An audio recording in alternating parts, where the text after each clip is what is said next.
Il est 7 heures, on va appeler la réunion à l'ordre. Avant d'adopter l'ordre du jour, Stéphane a une addition à huis clos si vous êtes tous d'accord. Je n'ai pas coutume de faire d'addition, mais dans ce cas, ça ne peut pas attendre la prochaine réunion. So, Stéphane, Ça sera simplement pour ajouter le Believable Scope Redevelopment Project.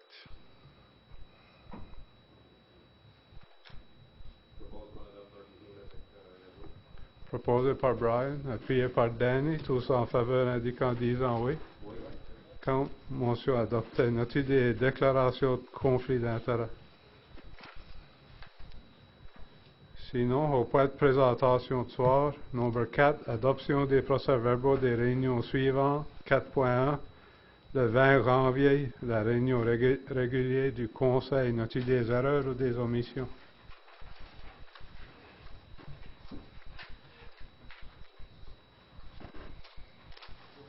Proposé par Lester, appuyé par Hector, tous en faveur indiquant disant oui. Oui. Quand motion adoptée. 4.2, le 3 février, la réunion du comité du Conseil, noté des erreurs ou des omissions. Moved by Danny, seconded by Russell. All in favor indicate by saying aye. Contrary, motion carried. Il n'y a rien 5 affaires découlant des réunions précédentes. Il n'y a vraiment rien à rapporter là. Ensuite, 6 rapports des activités du préfet. Il n'y a pas un grand rapport. Janvier le 29, mais rencontré avec un représentant de Riverside pour discuter le manque de main-d'œuvre dans la communauté que nous entendons avec d'autres industries et parler un petit des stratégies d'immigration, la question des réfugiés. Et je crois que dans le futur, peut-être dans les prochains 2-3 mois, un nombre de personnes ont besoin d'aller se rencontrer puis peut-être venir au Conseil pour avoir une discussion. Février le 6, c'est une réunion du Conseil des gouverneurs de l'Université Saint-Anne.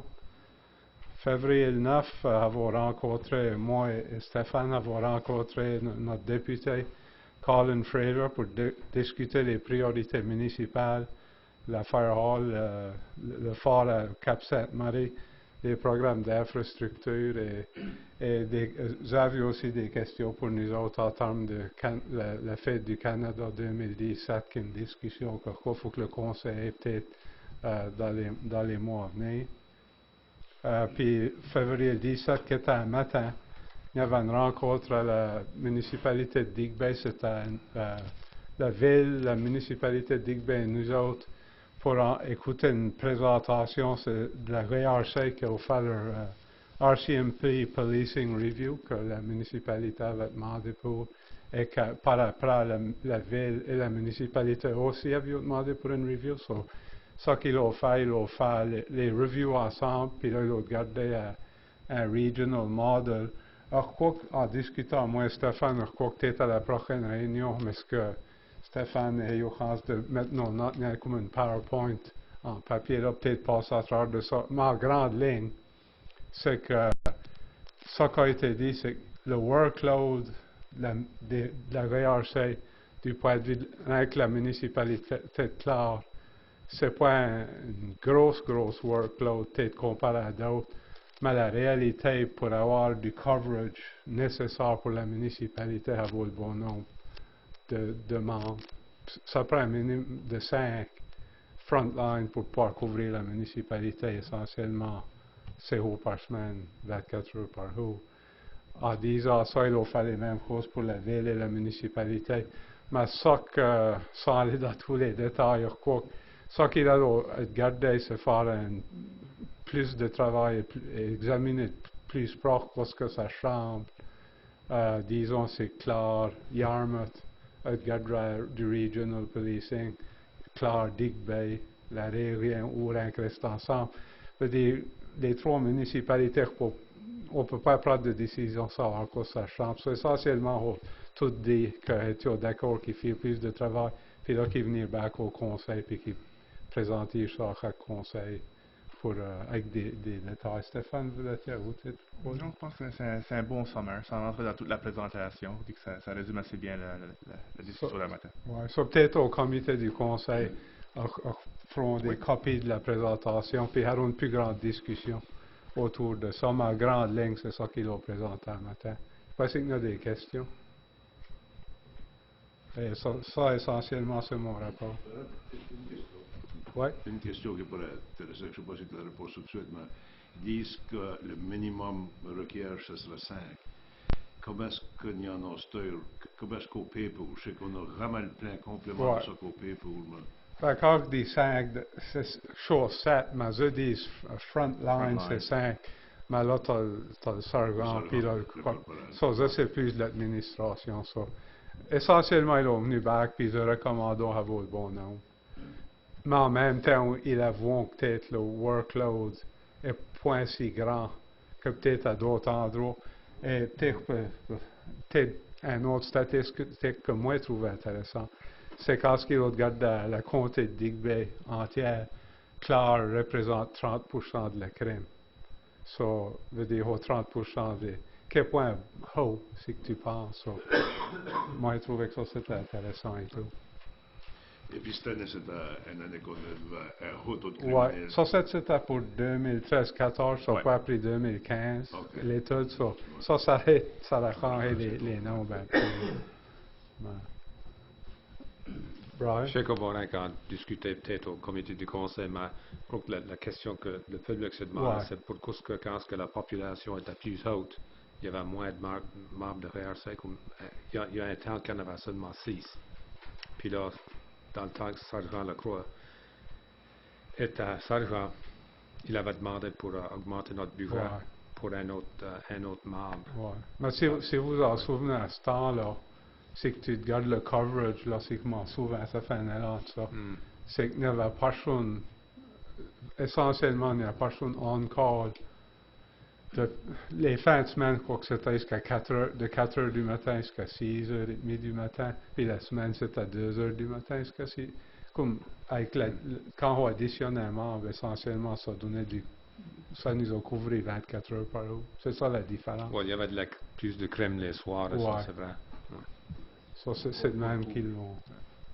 Je ne sais pas si Hector est là aussi, je ne sais pas si il a de quoi additionner. Mais en termes de la plus grande discussion, c'est pas que je veux dire, le front comité, ça va prendre, rien que passer à travers tous les stats et ça montre tout ça, puis là, pour vraiment comprendre ce qu'il essaie de dire, puis là, plus tard, mais ce qui vient, il présentera ça au public, quoi, là. Le but de l'étude, le but de garder un modèle régional, c'est pour voir s'il y a des économies d'échelle, qu'on peut gagner un petit peu là, au niveau de l'efficacité du système. Parce que tu regardes déjà la ville de Digby, Zavo Saint-Marc. Oui. Puis ça, c'est un petit plus qu'un 1000 pieds, 1000 carrés. Puis la population est avec 1000, peut-être, oublie juste le nombre, mais ça va back, ça prend quasiment 5 pour pouvoir avoir quelqu'un qui est tout le temps, en fait, couvrir la municipalité. Richard? Je crois que ça qu'ils disent puis ça qui arrive, c'est pas la même affaire. Les autres sont supposés d'avoir 5 membres. Il y a des fois que tu appelles là puis il n'y en a pas un. Puis ils sont supposés d'être couverts 24 heures. Puis c'est parce qu'il a le call soit à Digby ou à Yarmouth. Mais ils sont fait payer pour du service qui est supposé d'être là, qui est point. Ils ont parlé de ça un petit tout là, puis je suis pas ici pour les défendre ou je suis là qu'en fait parler de la discussion. Non, on va parler de ça et tout, mais un item qui cause beaucoup de problèmes, on croit dans notre région et dans toutes les régions, c'est les problèmes de santé mentale. Puis ils ont parlé de ça lorsque quand je ramasse quelqu'un avec des problèmes de santé mentale, puis ils sont obligés d'aller à l'hôpital avec ce monde-là. Puis des fois rester 6, 8, 10 heures. Il y a des cas lorsqu'ils les ont amenés à Halifax 2 membres. Quand ça arrive, juste au parti, ça veut dire qu'il y a un ou Digby, il faut qu'ils rentrent pour remplacer. Ça arrive des cas. Je ne dis pas que c'est ça tous les cas, mais il y a eu cette discussion-là aussi.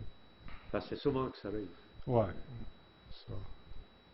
Mais assez de préparer, mettre tout là. Ça, avoir eu la réunion un matin, c'est que ça avait eu plutôt la réunion de soir, mais rien pour faire sur autour la présentation mise en place. Mais en grande ligne, c'est ça C'est ça qu'ils nous ont présenté. Puis, comme vous dites, alors, prendre une autre étape, puis de garder ce que un regional model, le champ, puis si ça travaille, si ça travaille pas, si ça prendra moins de membres, ou même aussi qu'il y a des efficiencies de service mieux, il y a toutes ces questions-là à garder. Puis essentiellement la question de langue aussi pour nous autres, parce que ça nous prend des officiers bilingues, qui est une grosse item et tout, il faut considérer. Je ne peux pas noter d'autres questions. Ensuite, présentation officielle des membres du Conseil. Robert puis René. Reçu ce soir que Paul-Émile Comeau de Comeauville allait être reconnu pour ses efforts dans la production de musique et les productions spectacles, la production du moulin, entre autres, par les East Coast Music Awards. Ah ouais? Je demanderai qu'on prépare une lettre pour le féliciter pour la municipalité. Ouais. Vous êtes tous d'accord avec ça? Oui. Nick? Moi, je voulais juste simplement féliciter Garal et Anne-Marie Godard du bord de rivière qui vient de célébrer le 60e anniversaire le dimanche le 14 février. C'est la journée du Saint-Valentin. Fait que je voulais juste les féliciter. Ouais. Vous êtes oui. On l'a déjà fait OK. ça. Ouais. As-tu d'autres présentations officielles? Sinon, alors la correspondance 8.1, comité aviseur de la surveillance de la qualité de l'eau de la région du bassin versant de la rivière Carleton. Ça me chante, c'est long. C'est un long titre. Vous lire la lettre, elle est en anglais. C'est the Carleton River Watershed Area Water Quality Monitoring Steering Committee. Dear Warden and Council, following the Nova Scotia Environment Water Quality Surveys between 2008-2010 on a number of lakes within the Carleton, Metegan, and Sissebu River watersheds, a long-term community-based volunteer water quality monitoring program was established as a worthwhile undertaking. This initiative began with an initial workshop organized by the Department of Environment in October 2012. A subsequent workshop held in October of 2014 to build support for the idea and to plan for the development of a program was attended by Councillor Danny Hill from Clare and Councillor John Cunningham from the District of Yarmouth. At this workshop, decisions were made to establish a steering committee to oversee the program and to broaden the scope of participants to include the regional municipalities, departments of agriculture, the Nova Scotia Mink Breeders Association, the Federation of Agriculture, and university researchers. The municipality of Yarmouth volunteered to establish a permanent database for the water quality and to provide staff support to chair and host steering committee meetings. The Carleton River Watershed Area Water Quality Monitoring Steering Committee was established in 2015. It is a group of government, non-government, industry, academic, and volunteer members with a mandate to guide and maintain community-based volunteer water quality monitoring program. Collecting and maintaining accurate water quality data for scientific analysis is an important prerequisite for understanding both the health of the environment and to enable government departments to both plan for and determine the efficacy of regulations designed to protect the environment. Steering committee members currently include the Warden of Argyll and the PAC Chairman from the District of Yarmouth as municipal representatives, Jim Mullen representing the NSMBA, representatives from the Nova Scotia Departments of Environment and Agriculture, a representative from the Nova Scotia Federation of Agriculture, members of the Tuscan River Environmental Association, and the Mercy Tobiatic Research Institute, and community members. We would like to extend an invitation for the Clare Council to have a representative participate on the steering committee. We feel it is important to have local government support for and participation in the work of the committee. The committee meets twice a year in the spring and fall at the Municipality District of Yarmouth Administration Building in Hebron. Thank you for your consideration of this invitation to participate in and contribute to the steering committee efforts. If you have any questions, please don't hesitate to contact me, Brad Fulton, Senior Planner, Yarmouth Argyll District Planning Commission. Danny, I don't know, when that committee started, I don't know, is that the same committee you attended one of the meetings at the beginning? Yeah, we discussed about putting a counselor on or not on, but we never really decided. Yeah. They meet about 3 times a year. One of the problems with their meetings is they meet 10:30 in the morning till 2 o'clock in the afternoon. So it's pretty well takes your whole day. Yeah. That's why I wasn't to the last one, because Yeah. you have, like, I'd have to leave 9:30 and get home at Yeah. 3. It's hard for anybody that works, Yeah. but it's quite an interesting committee. Most of the research that they do is done in Halifax, and they just present you with results, and they mainly try to find funding to keep their testing going. Robert?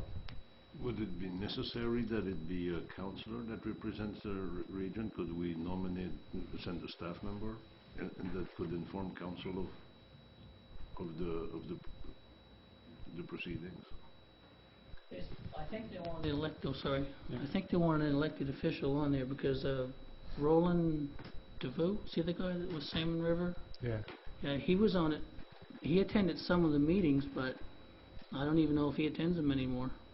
To be honest about it, they were looking for an elected representative. I told them that I didn't think I could commit just because of the hours involved. I'm not sure if maybe the letter should be brought to the Planning Advisory Committee, and maybe if it can't be an elected official, maybe it could be somebody working within the Planning Advisory Committee to have a link to that, because you are working on the watershed, so there's probably not, knowledge there that is important for the committee. I can certainly follow up with Mr. Fulton just to see if it is in fact if they need a councillor to sit on the committee, or if it's in fact open to staff or member of committee. I think they kind of want an elected official because they keep going to the government for money, and it kind of looks good. Really, that's what it's for, if everybody's represented. Yeah. But give it a try, sure. They might accept a citizen. So if you're all tout en accord, peut-être Stéphane va mettre de background là-dessus, puis si que c'est possible de mettre un staff ou ben un membre du comité de planification, c'est ça refait. So peut-être pour la prochaine réunion, examinerons ça de nouveau. Ensuite, lettre de remerciement de l'école Joseph Diga. Oui, merci. C'est cher conseil et employés du bureau de la municipalité de Clare, je désire vous remercier pour le don que vous avez offert à notre école. Également, je vous félicite pour les efforts que vous mettez envers le bien de notre communauté. Le don que vous avez contribué sera utilisé envers l'opération de la cafétéria via le dîner des parents. Nous permettra d'opérer encore une autre année sans déficit. C'est toujours un défi que nous encourons chaque année à cause de la baisse du nombre d'élèves et du coût de la nourriture. Votre appui fait une grande différence dans la vie de plusieurs élèves à nos écoles.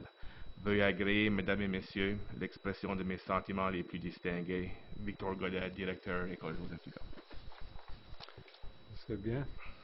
8.3, lettre de l'Association de réserve biosphère pour le sud-ouest de la Nouvelle-Écosse. Ceci, je vais en parler, c'est en anglais. Essentially, it's a project description that we received from the Nova Scotia Biosphere Reserve Association. So I'll just read the project goal without going to the entire document.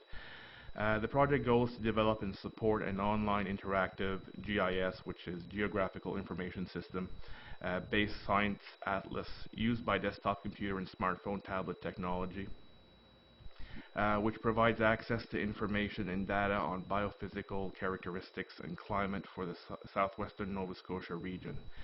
This atlas will serve as a practical tool for governments, scientists, land use managers, and students. The letter goes on to identify the goals of the project, as well as partners for project development. Some of the partners which are proposed in this document includes obviously the Southwest Nova Biosphere Reserve Association, the Nova Scotia Community College, Applied Geomatics Research Group, and the Nova Scotia Department of Natural Resources. Additional partners could include Environment and Climate Change Canada, Parks Canada, Science Canada, Fisheries and Oceans, Heritage Canada, ACOA, Environment Nova Scotia, Fisheries Nova Scotia, Communities, Culture and Heritage Nova Scotia, Nova Scotia Department of Education, municipalities within the Southwest Nova Region Biosphere, Nova Scotia universities, First Nations communities, public school educators, natural resource related businesses, for example, forestry companies, landowners, power utilities, and non-government organizations. So the project timeline is essentially spread out over 2 years, from 2016 to 2018. 3 years, 2016 to 2019. The total cost of the project is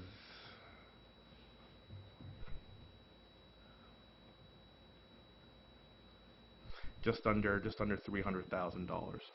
There's no specific amount requested from the municipality. I think it's more for informational purposes and for our consideration should we wish to participate.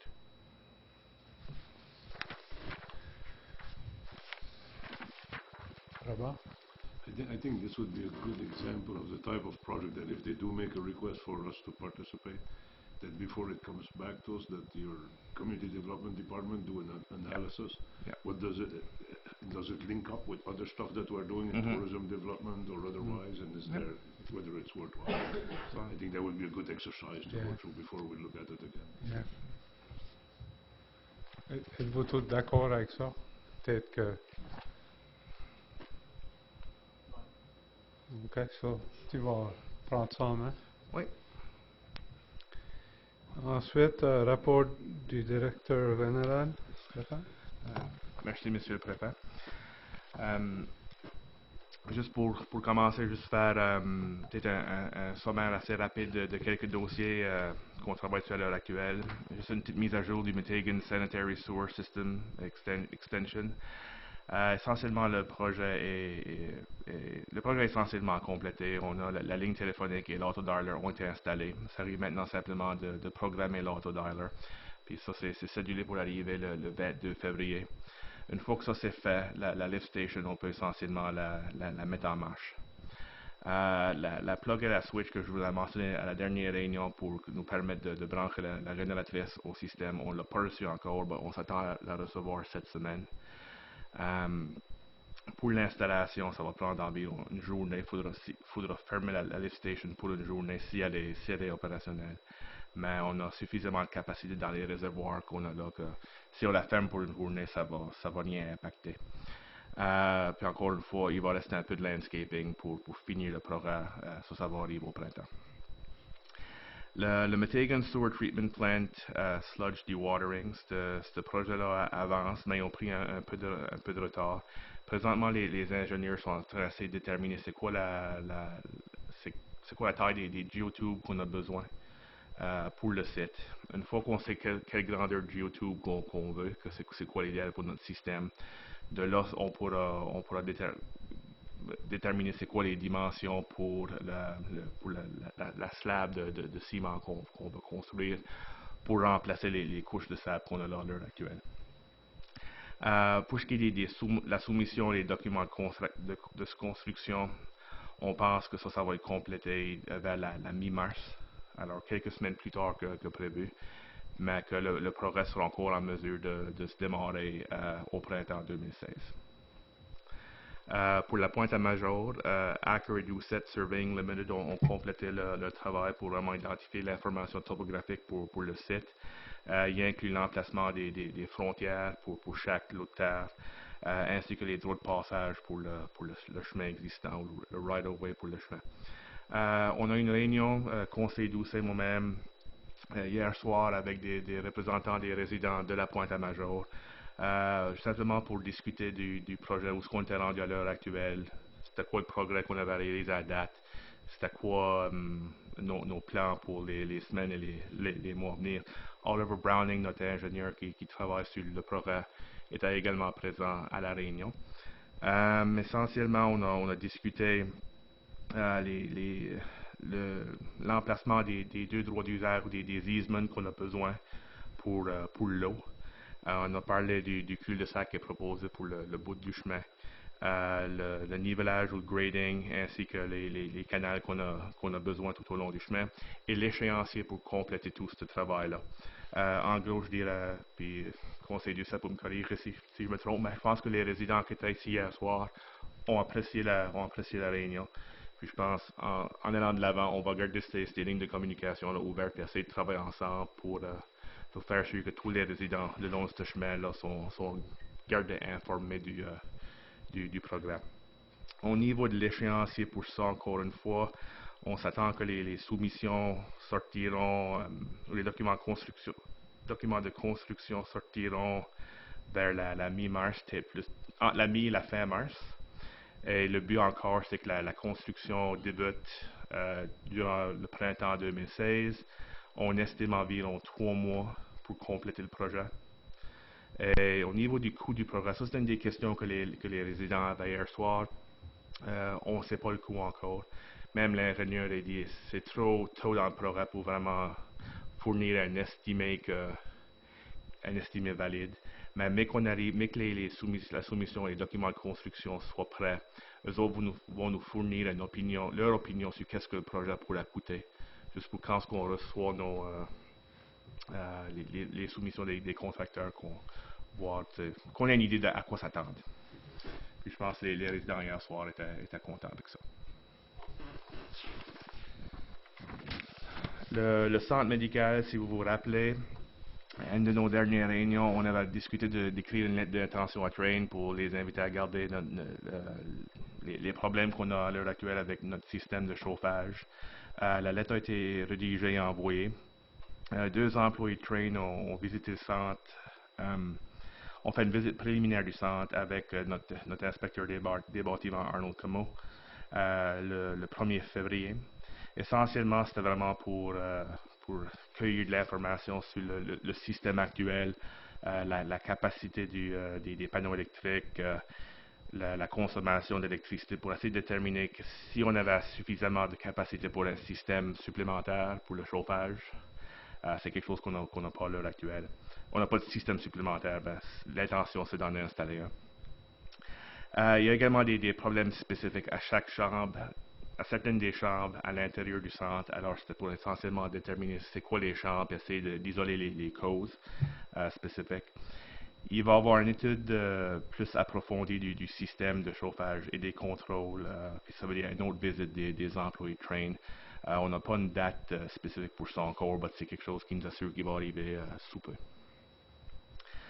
Pour le Boundaries Review, c'est juste un petit rappel que c'est encore cédulé pour le hearing est encore cédulé pour le 1er mars à 1h30 au centre des anciens combattants à Sonyville. Pour ce qui est du centre des anciens combattants, juste une petite mise à jour là aussi. L'ascenseur qu'on avait à l'intérieur de l'édifice qui était hors service est cédulé pour être ôté n'importe quand, essentiellement d'ici quelques jours. En faisant ça, ça va nous permettre ça va nous libérer de l'espace pour mettre le réservoir d'huile. Alors ça va arriver sous peu. Le projet est encore sous budget. Alors, ça étant le cas, on est en train de garder, on a demandé pour un estimé pour un nouveau système de son qui serait portable, qui serait non seulement utilisé pour le centre des anciens combattants, mais qui pourrait être utilisé pour d'autres de nos événements. Par exemple, le Grand Fondo a été cité comme un projet qui pourrait bénéficier d'avoir un meilleur système de son. On est également en train de garder la possibilité de peinture à l'intérieur de la bâtisse pour rafraîchir certaines des chambres. Les 2 nouvelles fournaises et le cabanon qui sont installés à l'extérieur, il n'y a rien qu'à changer là, c'est encore prévu pour le avril. Puis au niveau, ça va être des sujets à réunir dans nos dernières réunions qu'on commence à développer un plan capital de 5 ans pour cet édifice-là qu'on garde pour garder à l'idée des projets potentiels qui pourraient avoir lieu. Alors notre directrice de développement communautaire, en consultation avec l'inspecteur des bâtiments, est en train de commencer à mettre une liste ensemble. C'est encore une liste vraiment préliminaire, mais le travail est en train de se faire tranquillement. Au niveau du Grand Fondo, l'inscription a ouvert le 15 janvier 2016 à partir du 15 février qui était lundi. Il y avait 150 personnes d'inscrites à l'événement. Les membres du comité, 2 membres du comité ont participé au Salon du vélo à Montréal, qui était du 12 au 14 janvier. Et 2 autres membres du comité vont participer au salon à Toronto. C'est Toronto International Bicycle Show, qui est cédulé pour le 3 et le 6 mars 2016. On avait également parlé d'un pamphlet pour le cyclage, pour le cycling brochure pour la région, non seulement pour le Grand Fondo, mais pour promouvoir le cyclage comme un produit touristique pour la région. La conception de ce pamphlet-là est faite, puis on estime pouvoir commencer à l'imprimer soit cette semaine ou la semaine prochaine. Alors, on les aura en main pour Toronto.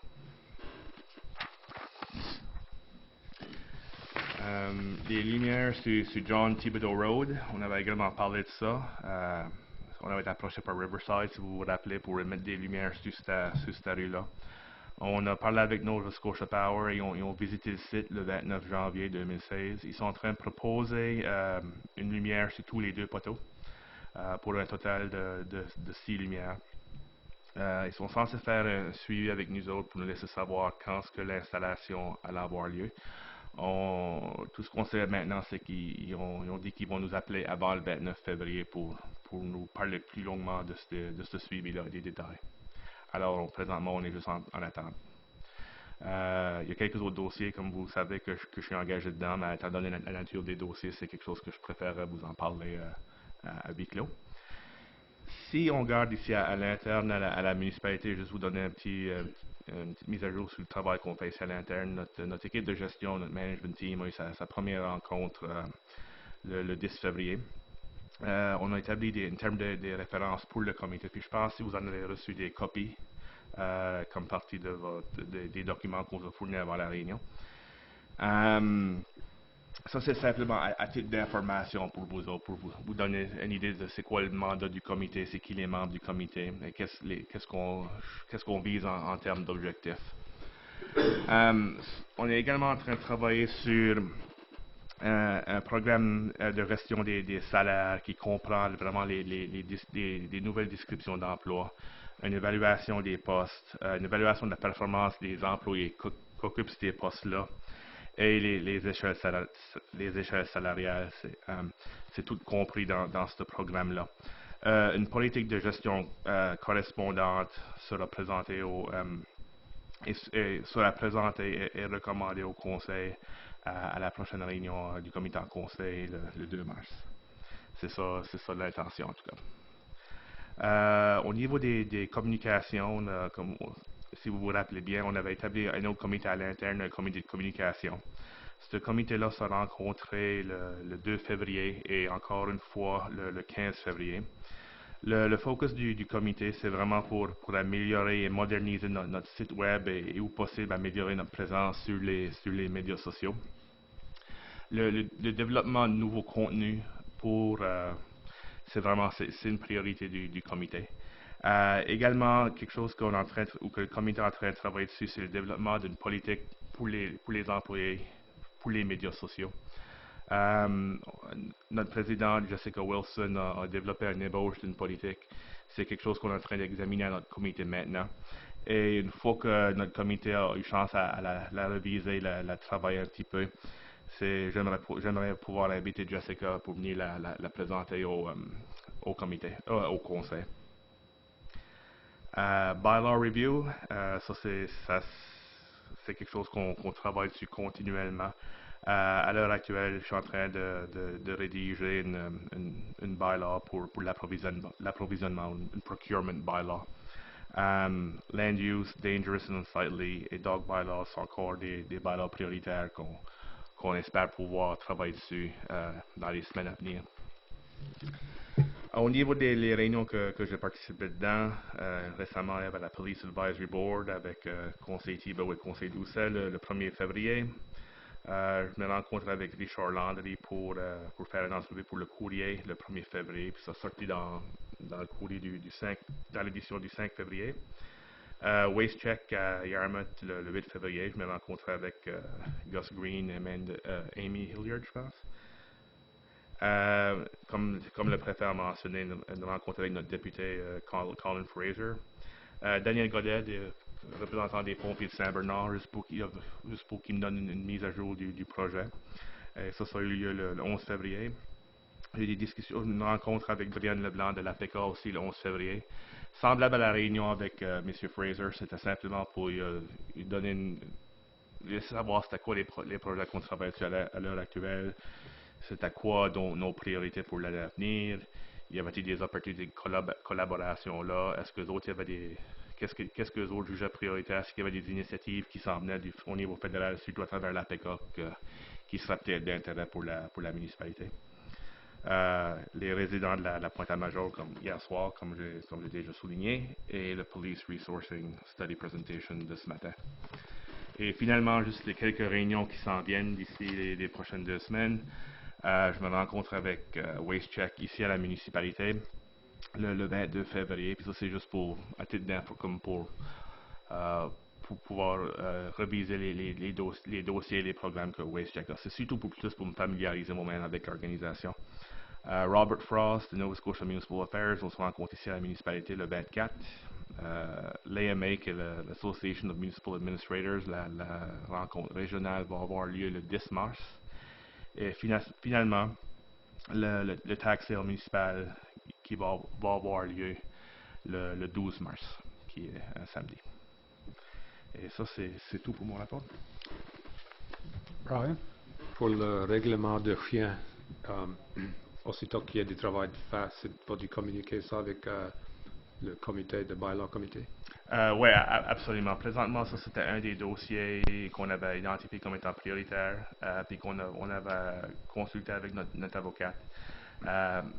Mais il y avait d'autres dossiers, par exemple, qu'on a jugé qui étaient comme étant autant si pas plus pressants, comme le beach access qu'on a discuté à la semaine dernière. Mais c'est un dossier qu'on s'attend à travailler dessus, puis certainement, ça va pas être fait en base clos, ça sera fait en discussion avec le comité.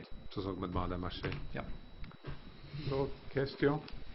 Peut-être ça, excusez, c'est peut-être important de mentionner pour le grand fondeur aussi que les deux obligus, là, qui sont partis là, Montréal et Toronto. Montréal et Toronto, ça c'est à partir d'une application de COA lorsque l'argent vient de la PECA.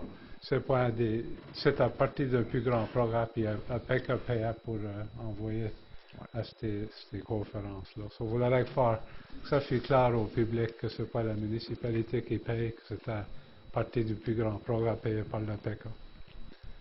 Aussi que nous n'avons pas d'autres questions, marché. Rapport des comités 10.1, rapport des permis de construction, Danny. Yes, the building activity report, January of last year, there were 8 permits issued for $862,000 worth of construction. And January of this year, there were 5 permits issued for $212,000 of construction. As-tu des questions ou commentaires? Do you have a planning committee report? Yes, PAC met last week, and we further discussed watershed protection, and we were just trying to pinpoint a date for a public meeting. We were going to do it in March, but I think now we've pushed it off to at least April. That's about all we discussed. Anybody else wants to add anything? Ensuite, 10.3, comité aviseur de police. Nilo, tu as un rapport là-dessus? Un rapport, on s'est rencontré le 1er février à la municipalité. Et puis, il y avait Stéphane, et Hector Thibault et moi-même de la municipalité, ainsi que les membres. Sergeant Holmes était là, il nous a donné un petit rapport de ce qui s'est passé. Moi, qui ai amené les concerns qu'on avait discuté le 18 novembre, que Alain, Claude Comeau, qui nous a amené des concerns là, dans le temps des vols. Et puis, il avait déjà passé à travers de tout ça avant que moi qui ai amené les concerns. Ça fait que ça a déjà été pas mal discuté. Et depuis ce temps-là, on s'en aperçoit dans Clare et ailleurs que les vols ont beaucoup diminué.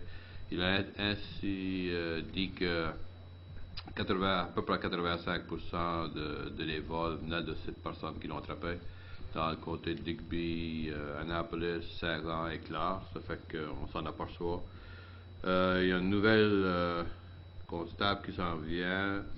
Rosé, elle s'appelle Rosé Lagacé. Elle va arriver dans mars, ça fait que c'est le prochain mois.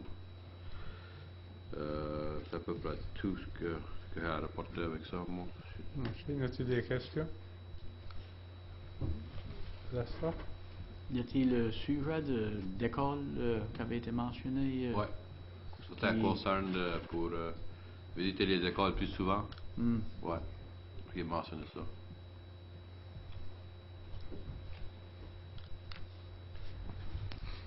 D'autres questions? Sinon, 10.4, as-tu un rapport du Ville, Brian? Non.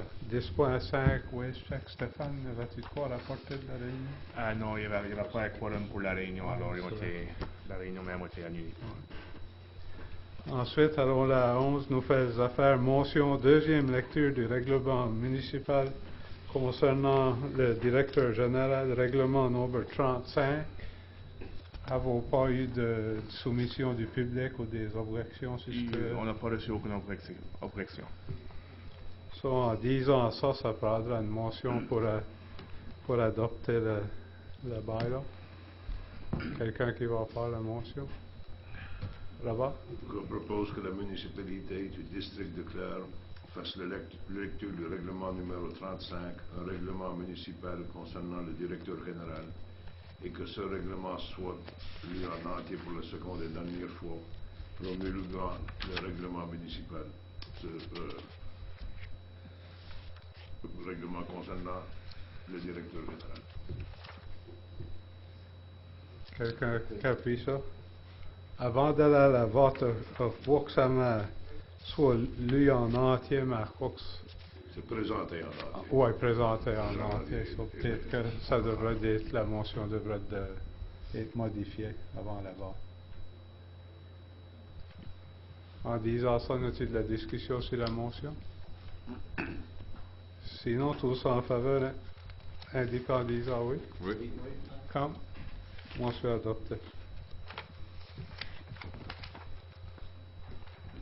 Ensuite, alors la 11.2, motion deuxième lecture du règlement municipal concernant le comité du Conseil, règlement numéro 36. Une autre fois, il y a eu des documentations du public, des concerns? Non, aucun concern d'exprimer, aucune objection. Ça prend... Danny? I move that the municipality of the District of Clare read bylaw number 36, a bylaw respecting the committee of the whole for the second and final time in its entirety, thereby enacting the bylaw. Quelqu'un qui appuie ça? Hector? Un autre fois, quoi que ça prendra une modification à la motion, Stéphane, presented in its entirety. Soit disant ça, nous avons des questions, de discussion sur la motion. Sinon, tous en faveur, indiquant en disant oui. Oui. Quand? Motion adoptée. 11.3, motion pour approuver le bureau pour le service de sauveteur. Ça, c'est essentiellement chaque année, approuvons ça, c'est pour un sauveteur à la plage au Cap. Est-il quelqu'un qui va faire une motion? Lester? Je propose que le Conseil du district de la municipalité de Clare approuve le montant de 9190 pièces de 34 cents, incluant le TVH, tel que budgété par le département de loisirs pour le service de sauveteur à la plage Mavillette pendant l'été 2016, en fin de semaine du 1er juillet au 28 août. Quelqu'un qui a pu ça? Puis par Neil. Donc, une autre fois, c'est quoi chaque année que le Conseil approuve un sauveteur là, tous les étés. Et en regardant le prix, c'est essentiellement quoi que c'est en dedans de proche de $100 de l'année d'avant. So. As-tu d'autres commentaires ou discussions? En disant ça, tous ceux qui sont en faveur, indiquant en disant oui. Oui. Quand? Motion adoptée. 11.4, motion pour nommer officiellement le chemin Dave Juvis Lane. Je propose que l'allée partagée par les propriétaires situés au 8070, 8072 et 8074 route 1 Metegan soit officiellement nommée Dave Jubas Lane. I'll second it. Appuyé par Danny. As-tu de la discussion sur la motion? Avais-tu quoi t'avais à ajouter Non, là? c'est essentiellement une fois qu'on a la motion du conseil, là, on va parler avec Gary Sullivan qui va s'occuper de les démarches à suivre par après. Ouais.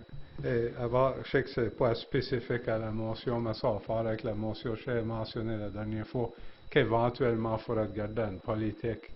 Quand nous montrons des chemins, tu sais que ça fera comme chemin road, là, comme pas être totalement en anglais, ou pas être politique là-dessus, mais en quelque temps, il faudra peut-être garder ça, s'appliquera à une motion comme de soir. En disant ça, tous ceux qui sont en faveur indiquent en disant oui. Oui. Aye. Contre. Motion adoptée. 11.5, motion pour procéder avec une plébiscite dans le district numéro 1, programme de lumière de rue. Neil? Oui. Je propose que le conseil de la municipalité de district de Clare procède avec un plébiscite pour un programme de lumière de rue dans le district 1, partant de l'église de Saint-Bernard jusqu'au pont des Glouskop. Quelqu'un qui a pris ça? Appuyé par Danny. Voulais-tu parler un petit sur la motion? C'est correct pour une petite explication vite. Pour le C'est que, public. premièrement, c'est que des citoyens de la district de l'Anse de Biliva, district 1, qui m'ont approché pour voir si on pouvait installer des lumières dans ce coin-là. Parce que si tu passeras le soir, il fait vraiment noir, là, tu vois rien. Ça fait que on va passer les maisons pour voir avec un publicité, voir si le monde est intéressé. C'est tout ce qu'on peut faire pour maintenant. Ça va arriver dans les prochaines semaines. Ouais. Puis essentiellement, ça va être un area rate lorsque le coût des lumières va être divisé sur le nombre de résidents, comme ailleurs à Metegan et son niveau. Rien que pour que le public comprenne le procès. En tout cas, il y a d'autres mondes qui s'intéressent à des lumières puis qui voulaient un area rate. Ouais. En disant ça, c'est qu'il n'y a pas d'autres discussions. Tous ceux qui sont en faveur indiquent en disant oui. Oui. Contre. Motion adoptée. 11.6, motion pour appointer Mariette Bezouski pour une deuxième terme sur le Western Regional Housing Authority. Hector? Je propose que le conseil de la municipalité de Clare appointe Mariette Bezinski pour une deuxième terme en tant que représentante municipale pour la municipalité de Clare sur la Western Regional Housing Authority. Quelqu'un qui a pris ça? Appuyé par Danny. As-tu de la discussion? Si vous êtes paré pour la question, tous en faveur indiquent en disant oui. Oui. Contre. Motion adoptée. 11.7, résolution d'emprunt temporaire, projet d'extension du système d'égout à Metegan. Robert? Whereas Section 66 of the Municipal Government Act provides that the municipality of the District of Clare, subject to the approval of the Minister of Municipal Affairs, may borrow to expend funds for capital proposed authorized by statute, for a capital purpose authorized by statute. And whereas Clause 64 AK of the Municipal Government Act authorizes the municipality of the District of Clare to borrow funds for the purpose of wastewater facilities and stormwater systems. Be it therefore resolved that under the authority of Section 66 of the Municipal Government Act, the municipality borrow a sum or sums not exceeding $440,000 in total for the purpose set out above, subject to the approval of Minister of Municipal Affairs, that the sum be borrowed by the issue and sale of debentures of the municipality to such an amount as council deems necessary, that the issue of debentures be postponed pursuant to Section 92 of the Municipal Government Act, and that the municipal borrow from time to time the sums or sums not exceeding $440,000 in total from any chartered bank or trust company doing business in Nova Scotia, that the sum be borrowed for a period not exceeding 12 months from the date of the approval of the Minister of Municipal Affairs of this resolution, that the interest payable on the borrowing be paid at the rate to be agreed upon, and that the amount borrowed be repaid from the proceeds of the debenture when sold. Ça, c'est une motion, ça prendra un secondaire. Secondaire par Hector. As-tu de la discussion sur la motion? Peut-être, Stéphane, tu pourrais expliquer. C'est pour le système d'égo, essentiellement. C'est pour le système d'égo. On avait parlé à une dernière réunion qu'on chercherait à faire demande pour le financement sur la Municipal Finance Corporation.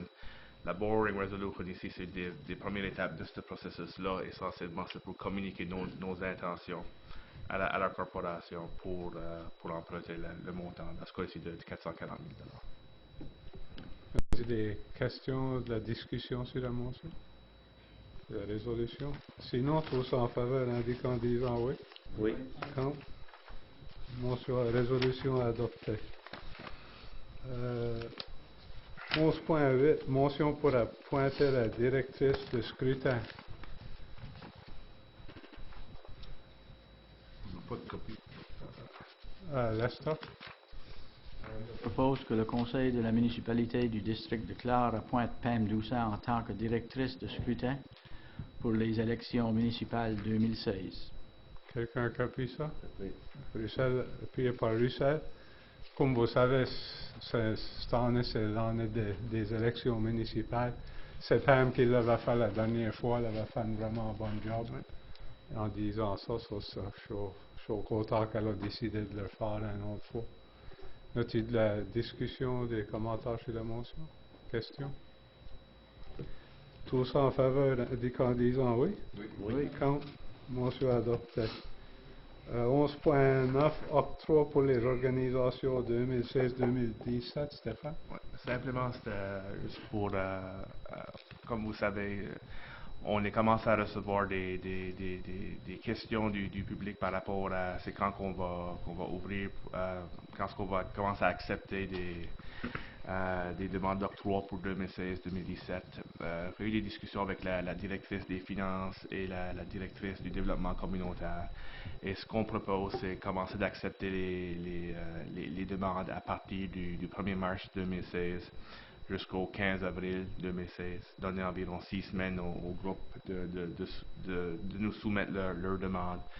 Le 15 avril, on sent que ça donnera suffisamment de temps au Conseil pour quand ça vient à tout l'exercice de planification budgétaire. Alors, c'est ce qu'on vous propose comme date et avec votre appui, on fera les démarches pour annoncer ces dates-là dans les médias. Vous êtes tous d'accord avec ça? Je ne crois pas que ça prend de motion, c'est de quoi faisons chaque année. C'est ça, c'est plus à titre d'information, Ouais. s'il n'y a pas d'objection par rapport aux dates, surtout. Ensuite, 12 sessions à huis clos. Oui?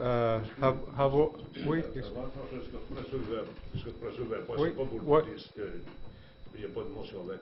On avait parlé plus tôt dans l'année de contacter les déblayeurs de neige pour lui faire passer que lorsqu'on nettoyait les trottoirs, de ne pas pousser la neige pour bloquer les trottoirs. Oui. J'ai remarqué que cet hiver, c'est bien meilleur que l'année dernière. Il y a très peu d'endroits qui sont bloqués. Mais il y en avait encore quelques-uns. Peut-être qu'on pourrait demander à notre service de déblayeur qui passe, parce que lui passe sur la route dans cet état-là, qui pourrait noter les endroits et on pourrait écrire les individus. Okay. Ce que vous savez, parce que je ne pense pas que c'est les déblayeurs commerciaux qu'on fasse ces places, mais oui, je crois que c'est des individus qui ont demandé de libérer le trottoir. Okay. Vous êtes tous d'accord avec ça? Oui. D'abord, certainement, ça donne un meilleur service au public. Ça. Voilà. En disant ça, nombre 12 sessions à huis clos, avoir 2 items à huis clos, usine de recyclage, puis 12.2, Billyville Cove Redevelopment Project. So, pour ceux qui sont sur les ondes, alors la huis clos, alors passer à la motion, puis là, alors dire bonsoir. So, ça prendra une motion pour aller à huis clos, proposé de Neil, appuyé par Lester. Tous ceux qui sont en faveur indiquent en disant oui. Oui. Contre, motion adoptée. Bonsoir. Bonsoir. Merci pour venir.